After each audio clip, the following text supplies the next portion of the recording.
Hello everyone, स्वागत है आप सभी का मेरे यूट्यूब चैनल स्टडी वर्ल्ड 55 के आज के इस वीडियो में। आई होप आप लोग बहुत अच्छे होंगे।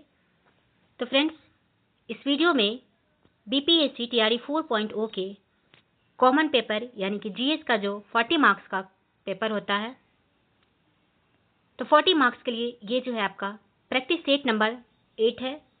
इससे पहले मैंने 1 से 7 जो है ऑलरेडी करा दिया है। प्लेलिस्ट बना हुआ है कॉमन पेपर जीएस का 40 मार्क्स का प्रैक्टिस सेट लिख के, आप वहां से देख सकते हैं।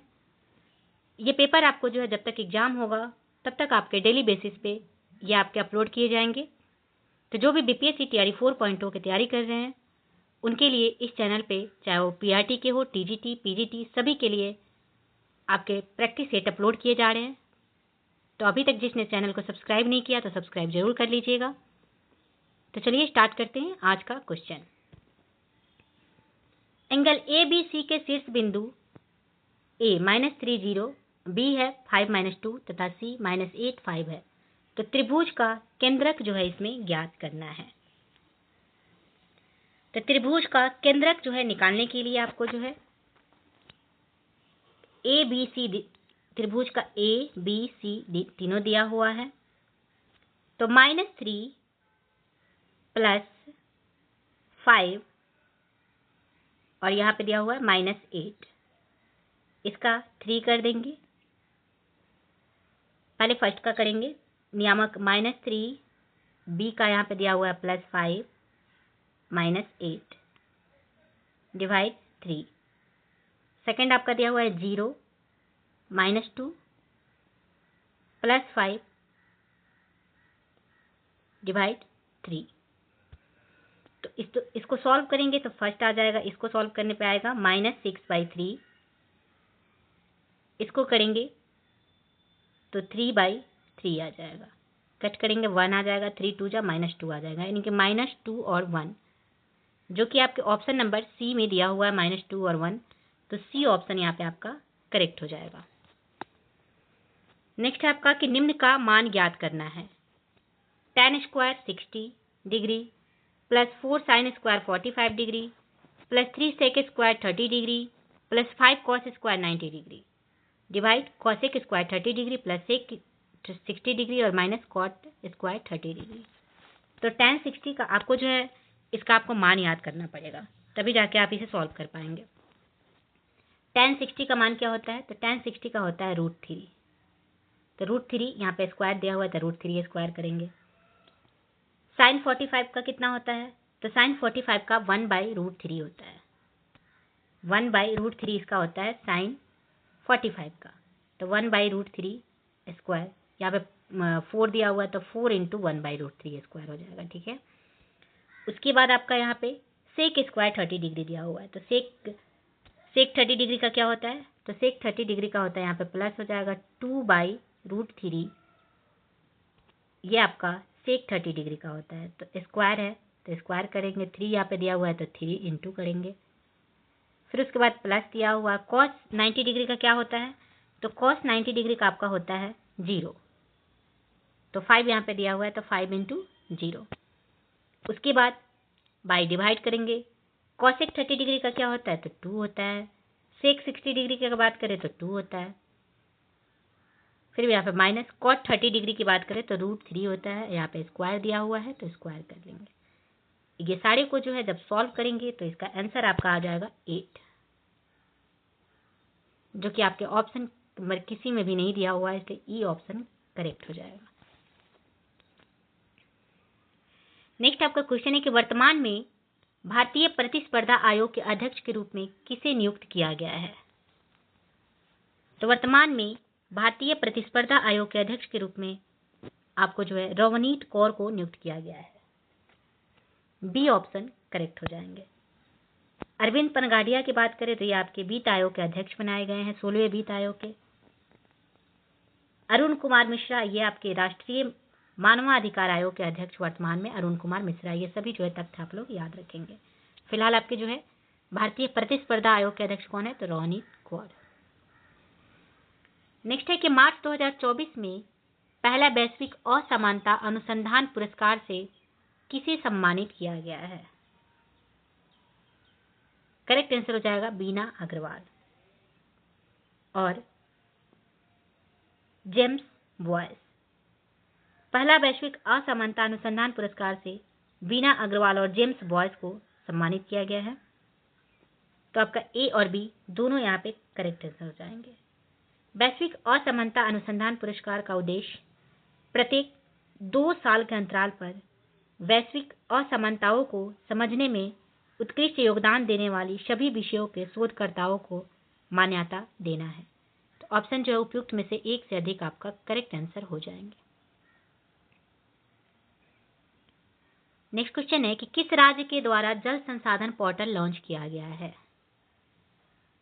ऑप्शन दिया हुआ है केरल, उत्तराखंड, राजस्थान। तो कौन से राज्य के द्वारा जो है जल संसाधन पोर्टल लॉन्च किए गए हैं, तो करेक्ट हो जाएंगे राजस्थान। राजस्थान राज्य के द्वारा जल संसाधन पोर्टल को लॉन्च किया गया है।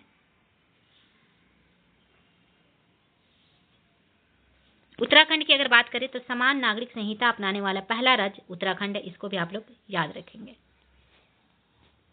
नेक्स्ट क्वेश्चन है कि मलयालम भाषा के प्रसिद्ध कवि प्रभा वर्मा को उनकी किस काव्य कृति के लिए प्रतिष्ठित 33वें सरस्वती सम्मान 2023 से सम्मानित किया गया है। करेक्ट आंसर हो जाएगा रौद्र सात्विकम, सी ऑप्शन करेक्ट हो जाएगा।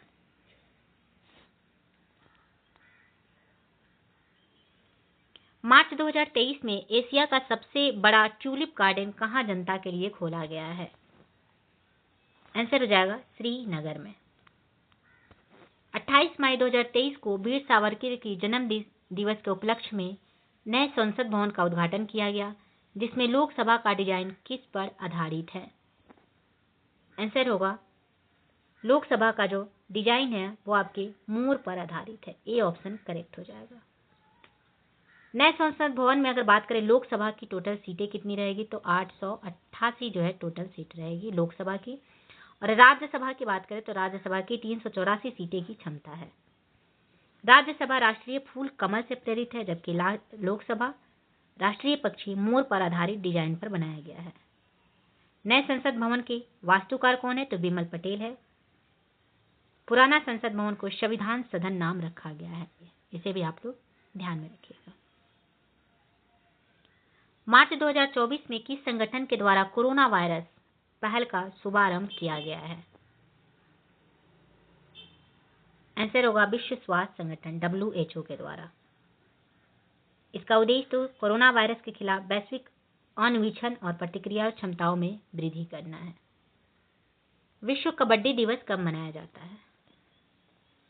करेक्ट आंसर हो जाएगा 24 मार्च को। 24 मार्च को विश्व कबड्डी दिवस मनाया जाता है। बांग्लादेश की राष्ट्रीय खेल जो है कबड्डी है।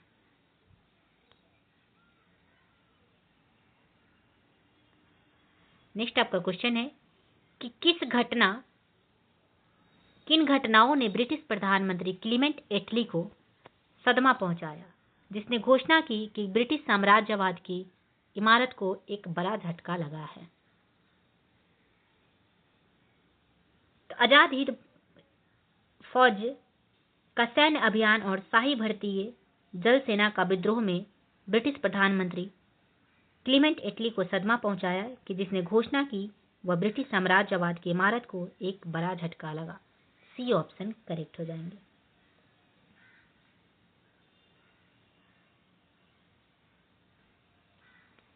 नेक्स्ट है सही कालानुक्रमिक क्रम में भारतीय स्वतंत्रता संग्राम से जुड़ी निम्नलिखित घटनाओं को व्यवस्थित करना है।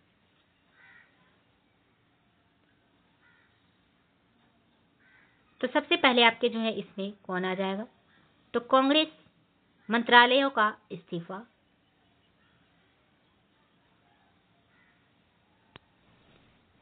ये आपका जो है सबसे पहले आ जाएगा। 29 से 30 अक्टूबर 1939 को 1939 में कांग्रेस कार्य समिति के आदेश पर 8 प्रांतों में कांग्रेस मंत्रिमंडल ने इस्तीफा दे दिया था।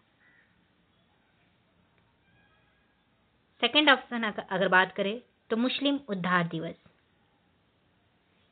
22 दिसंबर 1939 को मुक्ति दिवस तथा भीमराव अंबेडकर धन्यवाद दिवस के रूप में मनाए थे। ये आपके 22 दिसंबर को, सेकंड जो है ये अक्टूबर में, ये दिसंबर में हो गया। फोर्थ जो है आपके व्यक्तिगत सत्याग्रह, जो कि 17 अक्टूबर 1944 को जो है प्रारंभ हुआ था, तो यह आपका थर्ड हो गया। उसके बाद डायरेक्ट एक्शन दिवस, डायरेक्ट एक्शन दिवस जो है फोर्थ पे आपके आ जाएंगे। 3142 जो कि ऑप्शन नंबर 1 में दिया हुआ है, इसलिए 1 आपका करेक्ट आंसर हो जाएगा। नेक्स्ट है कि मुस्लिम लीग के पाकिस्तान प्रस्ताव के पहले दो राष्ट्र के सिद्धांत को किसने प्रतिपादित किया? आंसर आपके करेक्ट हो जाएगा बी, मोहम्मद इकबाल। मुस्लिम लीग के पाकिस्तान प्रस्ताव के पहले दो राष्ट्रों के सिद्धांत को मोहम्मद इकबाल ने प्रतिपादित किया। मोहम्मद इकबाल ने वर्ष 1930 में मुस्लिम लीग के इलाहाबाद अधिवेशन में एक अलग राष्ट्र के सिद्धांत का प्रतिपादन किया। नेक्स्ट है कि भारतीयों के लिए का नारा इनमें से किसने दिया था?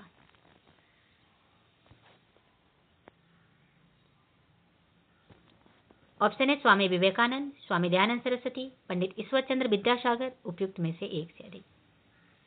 तो भारत जो है भारतीयों के लिए का नारा इनमें से किसने दिया? आंसर आपका जो है बी हो जाएगा, स्वामी दयानंद सरस्वती। दयानंद सरस्वती ने भारत भारतीयों के लिए के नारा दी थी। एनी बेसेंट ने कहा था कि दयानंद सरस्वती प्रथम भारतीय व्यक्ति हैं जिन्होंने कहा कि भारत भारतीयों के लिए है, और दयानंद सरस्वती पहले व्यक्ति थे जिन्होंने स्वराज शब्द का प्रयोग किया। उन्हें भारत का मार्टिन लूथर किंग भी कहा जाता है, ये भी आप लोग याद रखेंगे। दयानंद सरस्वती की जो है 1875 ईस्वी में बंबई में आर्य समाज की स्थापना की एवं वेदों की ओर लौटो का नारा दिए थे। आर्य समाज को वैलेंटाइन चिरोल ने भारतीय अशांति का जनक कहा है।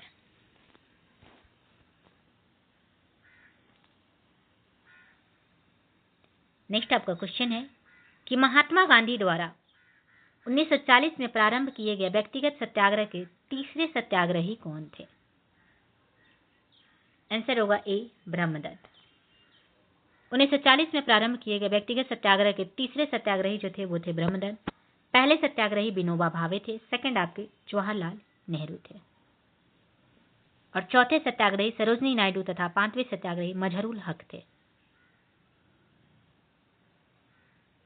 नेक्स्ट है कि ऑल इंडिया हरिजन संघ की स्थापना 1932 में किसके द्वारा की गई थी?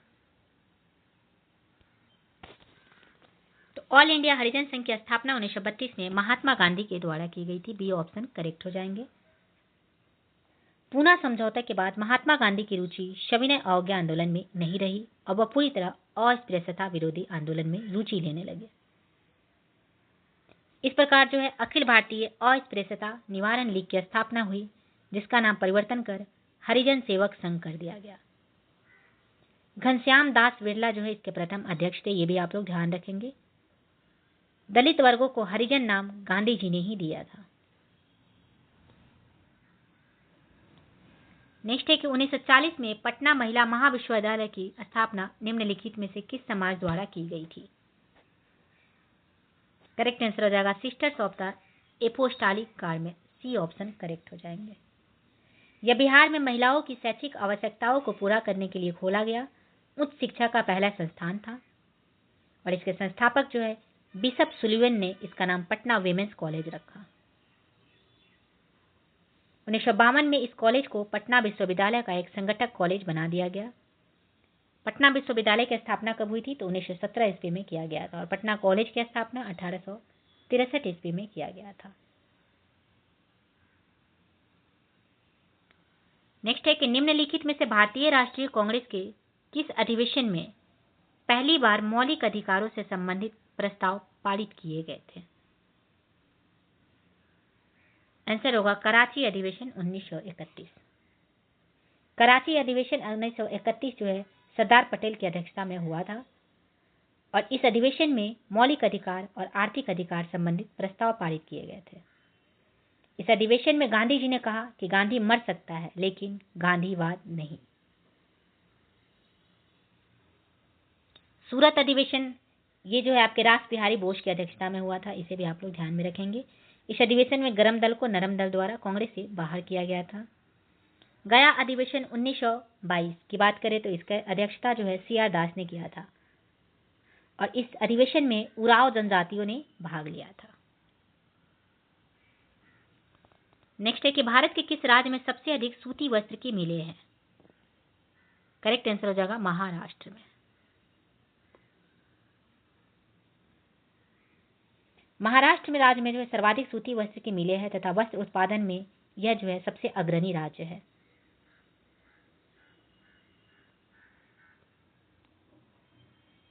नेक्स्ट आपका क्वेश्चन है,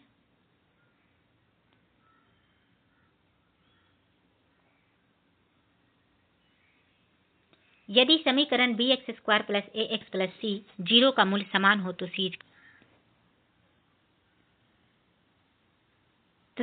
इसका फॉर्मूला होता है, आप लोग इसका फॉर्मूला जो है याद रखेंगे, b² - 4ac = 0, ये इसका फॉर्मूला होता है। तो इसे सॉल्व करेंगे तो a² - 4 × b × c = 0, 4bc इसको जो है मल्टीप्लाई करेंगे तो 4bc = a², तो c = कितना हो जाएगा, c = निकालना था तो a² / 4b जो कि ऑप्शन नंबर ए में दिया हुआ है, इसलिए आपका ए जो है करेक्ट हो जाएगा। यदि समानांतर श्रेणी का सार्व अंतर -2 है तथा 9वां पद an है तो a17 e13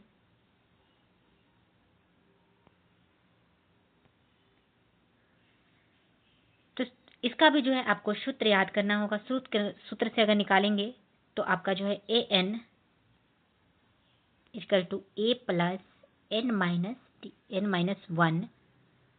× d। तो d जो है दिया हुआ है -2, यहाँ पे d दिया हुआ है, ऑलरेडी यहाँ पे दिया हुआ है, तथा nवां पद an है तथा a17 - a13 है, तो a17 - a13 इसको सॉल्व करेंगे तो -8 जो है सी ऑप्शन यहाँ पे आपका करेक्ट हो जाएगा। नेक्स्ट आपका क्वेश्चन है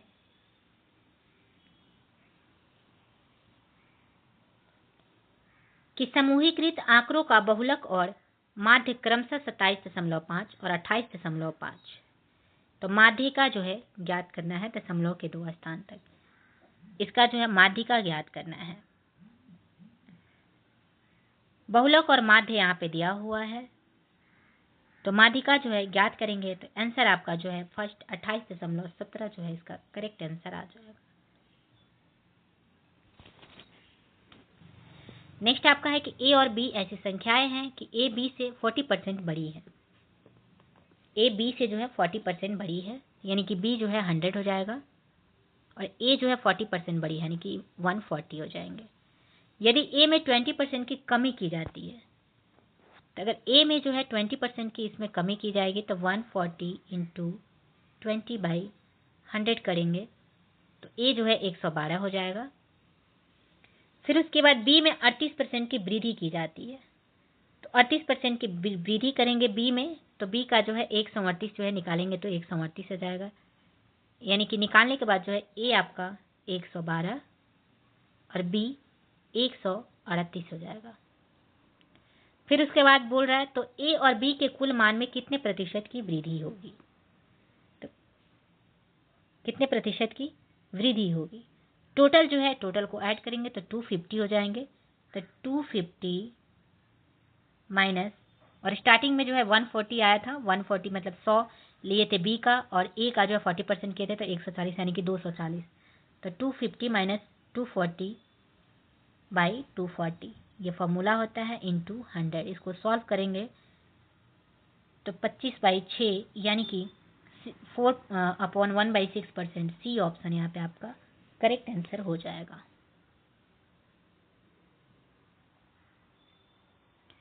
नेक्स्ट आपका क्वेश्चन है कि निम्नलिखित में से कौन सी नदी फतुहा के पास गंगा में मिलती है। ऑप्शन है सोन, पुनपुन, शकड़ी, उपयुक्त में से एक से अधिक, उपयुक्त में से कोई नहीं। तो इसमें से कौन सी नदी जो है फतुहा के पास पुनपुन में मिलती है? आंसर होगा फतुहा के पास गंगा में, तो पुनपुन नदी जो है करेक्ट हो जाएगा। पुनपुन नदी फतुहा के पास गंगा में मिलती है। पुनपुन नदी पलामू जो कि झारखंड में है कि चुरहा पहाड़ी से निकलती है, और पुनपुन नदी पटना जिले के फतुहा के समीप गंगा नदी में मिल जाती है। इसकी लंबाई 200 किलोमीटर है। नेक्स्ट है, कन्याकुमारी से सटी पहाड़ियां कौन कौन सी है? आंसर होगा सी, कार्डेमम की पहाड़ियां। कार्डेमम की पहाड़ियां जो है ये कन्याकुमारी से सटी हुई पहाड़ियां है। कार्डेमम की पहाड़ियां केरल और तमिलनाडु राज्य में विस्तृत है। ये पहाड़ियां चाय और इलायची के उत्पादन के लिए प्रसिद्ध है।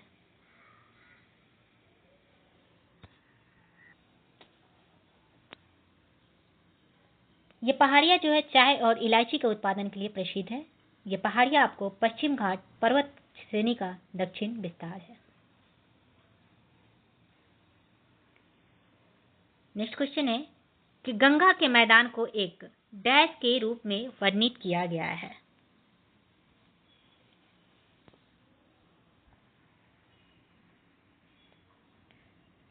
तो गंगा के मैदान को जो है जियोसिंक्लाइन के रूप में वर्णित किया गया है। सी ऑप्शन करेक्ट हो जाएगा। जियोसिंक्लाइन शब्द का प्रयोग ऐसे लंबे और अपेक्षाकृत संकीर्ण महासागरीय घाटियों के लिए किया जाता है जिसमें अवसादों का जमाव जो है लंबे समय से जारी है। इन अवसादों के ऊपर उठने से वलित हुई पर्वत श्रृंखलाओं का निर्माण हुआ है। निम्नलिखित में से कौन सी एक मीठे पानी की झील है? इसमें से कौन सी एक मीठे पानी की झील है? करेक्ट आंसर हो जाएगा सी, उलर झील। उलर झील जो है एक मीठे पानी की झील है। उलर झील जम्मू और कश्मीर के बांदीपोरा जिले में स्थित एक प्रसिद्ध झील है। यह भारत की सबसे बड़ी ताजे पानी की झील है। झील जल का स्थिर भाग होता है जो चारों तरफ से स्थल खंडों से घिरा होता है। उत्तर पूर्वी भारत की सबसे बड़ी मीठे पानी की झील की अगर बात करें तो लोकटक झील जो है उत्तर भारत की। नेक्स्ट है, हाल ही में खोला गया अटल सुरंग रोहतांग सुरंग जोड़ता है? तो अटल सुरंग रोहतांग सुरंग जो है कहां से कहां तक जोड़ता है? आंसर होगा लेह को मनाली से। सी ऑप्शन करेक्ट हो जाएगा। रोहतांग सुरंग का नाम जो है पूर्व प्रधानमंत्री अटल बिहारी वाजपेयी के नाम पर रखा गया है। अटल सुरंग की लंबाई की अगर बात करें, आपके जो एग्जाम में जो है पूछे जाते हैं इसकी लंबाई, तो 9.02 किलोमीटर याद रखेंगे। ऊंचाई जो है 3060 मीटर जो है इसकी ऊंचाई है। अटल सुरंग विश्व की सबसे लंबी राजमार्ग सुरंग है और इसका उद्घाटन प्रधानमंत्री श्री नरेंद्र मोदी ने 3 अक्टूबर 2020 को किया था। अटल सुरंग हिमाचल में रोहतांग दर्रा में स्थित है, ये भी आप लोग ध्यान में रखेंगे। भारत का कौन सा राज्य थोरियम उत्पादन में अग्रणी है? ऑप्शन दिया है एमपी, केरल, बिहार।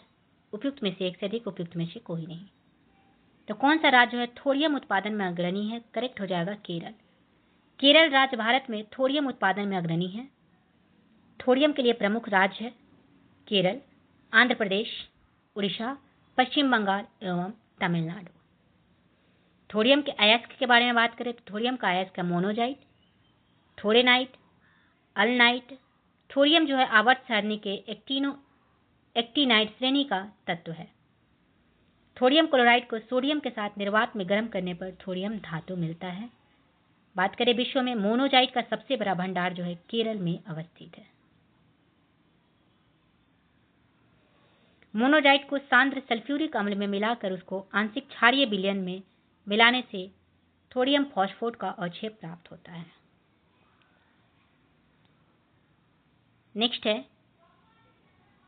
कि भारत की क्षेत्रीय सीमा तट से कितने समुद्री मील किलोमीटर तक समुद्र की ओर फैली हुई है? तो भारत की क्षेत्रीय सीमा जो है तट से 12 समुद्री मील पर किलोमीटर तक समुद्र की ओर फैली हुई है। बी ऑप्शन करेक्ट हो जाएगा। इसके हवाई क्षेत्र, समुद्र, सीबेड और सबसाइल पर तटीय देशों की संपूर्णता होती है और इसमें सभी जीवित और गैर जीवित संसाधन जो है इसमें शामिल होते हैं। नेक्स्ट क्वेश्चन है कि यदि मोटर गाड़ी की स्टीयरिंग व्हील का व्यास घटा दिया जाए तो उसे घुमाने में ड्राइवर को तो यदि मोटर गाड़ी के स्टीयरिंग व्हील का व्यास घटा दिया जाए तो उसे घुमाने में ड्राइवर को जो है अधिक बल लगाना पड़ेगा, क्योंकि मोटर गाड़ी का स्टीयरिंग बल युग्म के सिद्धांत पर कार्य करता है। बल युग्म में बल के क्रिया रेखा की लंबाई जितनी कम होगी, बल का परिणाम उतना ही अधिक आरोपित करना पड़ेगा। ठीक इसके विपरीत भी। तो आंसर आपका अधिक बल लगाना पड़ेगा, फर्स्ट ऑप्शन करेक्ट हो जाएंगे।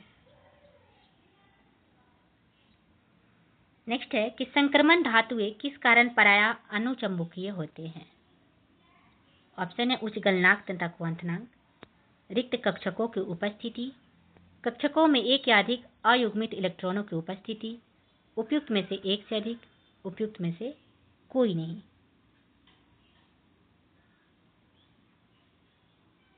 तो संक्रमण धातुएं किस कारण प्रायः जो है अनुचुंबकीय होते हैं। आंसर आपका जो है ये क्योंकि कक्षकों में एक या अधिक अयुग्मित इलेक्ट्रॉनों की उपस्थिति के कारण। सी ऑप्शन यहाँ पे आपका करेक्ट हो जाएगा। डी ब्लॉक के तत्वों को संक्रमण धातु कहते हैं। ये तत्व जो है 3 से 12 तक पाए जाते हैं। ये सभी तत्व एक से अधिक संयोजकता प्रदर्शित करते हैं। नेक्स्ट क्वेश्चन है कि निम्नलिखित में से कौन सी क्षतिग्रस्त कोशिका की मरम्मत नहीं की जा सकती है। तो मस्तिष्क कोशिकाएं की क्षतिग्रस्त कोशिका की मरम्मत नहीं की जा सकती है। बी ऑप्शन करेक्ट हो जाएंगे। मस्तिष्क में 2 तरह की कोशिकाएं पाई जाती है, न्यूरॉन और न्यूरोलोगिया। तो न्यूरॉन जो है साधारणतः तंत्रिका कोशिकाएं होती है जो आवेग की उत्पत्ति और संवहन में सहायक होती है। अत्यधिक विशिष्ट संरचना होने के कारण न्यूरॉन्स में विभाजन करने की क्षमता नहीं होती है, जबकि न्यूरोग्लिया में यह क्षमता पाई जाती है। तो आंसर आपका जो है बी मस्तिष्क कोशिकाएं करेक्ट आंसर हो जाएंगे। नेक्स्ट है कि धारावाही वृत्ताकार पास के चारों ओर चुंबकीय क्षेत्र रेखाएं डैश होती है। तो धारावाही वृत्ताकार पास के चारों ओर जो है चुंबकीय क्षेत्र रेखाएं संकेंद्रित होती है। सी ऑप्शन करेक्ट हो जाएगा। जिस फलक पर जो है धारा वारमौत दिशा में बहती हुई दिखाई देती है वह फलक उत्तरी ध्रुव, और जिस फलक पर धारा दक्षिणावर्त दिशा में बहती हुई प्रतीत होती है वह फलक जो है दक्षिणी ध्रुव की भांति व्यवहार करती है। तो आंसर आपका क्या हो जाएगा। तो आपका सी जो है करेक्ट आंसर हो जाएगा। नेक्स्ट है कि कोशिका के केंद्रक के अतिरिक्त निम्न में से किन 2 कोशिकांगों को अपने डीएनए और राइबोसोम होते हैं। तो कोशिका के केंद्रक के अतिरिक्त जो है और किस 2 कोशिकांग के अपने डीएनए और राइबोसोम होते हैं। करेक्ट होगा लवक और माइटोकॉन्ड्रिया, प्लास्टिड और माइटोकॉन्ड्रिया। ऑप्शन नंबर ए जो है करेक्ट हो जाएंगे। कोशिका के केंद्रक के अतिरिक्त लवक और माइटोकॉन्ड्रिया 2 कोशिकांगों को अपने डीएनए और राइबोसोम होते हैं। यूकैरियोटिक कोशिकाओं के कोशिका द्रव में अनेक सूक्ष्म गोलाकार छड़ या कण के आकार की संरचनाएं पाई जाती है जिन्हें माइटोकॉन्ड्रिया कहते हैं। कोशिका में अगर बात करें तो कोशिका में सबसे बड़ा कोशिकांग गोल्गी काय होता है। माइटोकॉन्ड्रिया की को जो है कोशिका का पावर हाउस भी कहते हैं। ये सभी तथ्य जो है आप लोग ध्यान में रखेंगे। राइबोसोम की खोज की बात करें तो पैलेट ने किया था। राइबोसोम आरएनए एवं प्रोटीन के बने होते हैं। लाइसोसोम जो है ये आत्महत्या की थैली भी से बोला जाता है। माइटोकॉन्ड्रिया बैक्टीरिया तथा नीले हरे शैवालों की कोशिकाओं को छोड़कर पौधे और जंतुओं की समस्त जीवित कोशिकाओं में पाए जाते हैं। नेक्स्ट है कि कौन सी अभिक्रिया द्विविस्थापन अभिक्रिया का एक उदाहरण है। इसमें से कौन सी अभिक्रिया जो है वे द्विविस्थापन अभिक्रिया का उदाहरण है। करेक्ट आंसर हो जाएगा बी Na2SO4 BaCl2। ये जो है BaSO4 बन जाएंगे और 2NaCl जो है बन जाएंगे। जिस अभिक्रिया में एक नए उत्पाद के निर्माण के लिए 2 अभिकारकों परमाणु या परमाणुओं के बीच आयनों का आदान प्रदान होता है उसे द्विविस्थापन अभिक्रिया कहते हैं। तो बी यहाँ पे आपका करेक्ट आंसर हो जाएगा।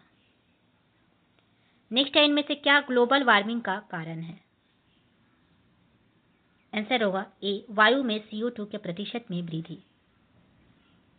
ग्लोबल वार्मिंग का मुख्य कारण कौन कौन से हैं? तो अधिक वनों की कटाई, क्लोरोफ्लोरोकार्बन, कारखानों की बढ़ती संख्या, ग्रीन हाउस प्रभाव, ये सभी जो है ग्लोबल वार्मिंग के कारण है।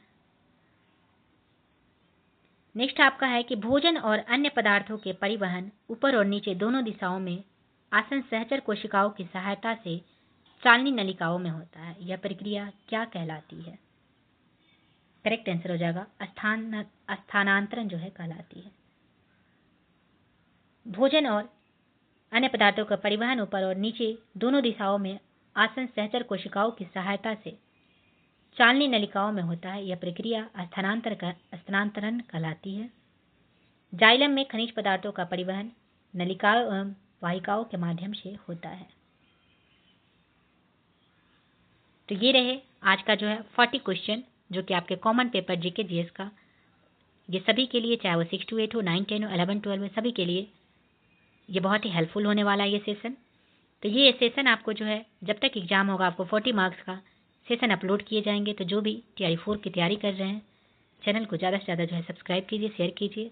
वीडियो पसंद आए तो कमेंट कीजिए। तो चलिए मिलते हैं नेक्स्ट वीडियो में। Thank you very much.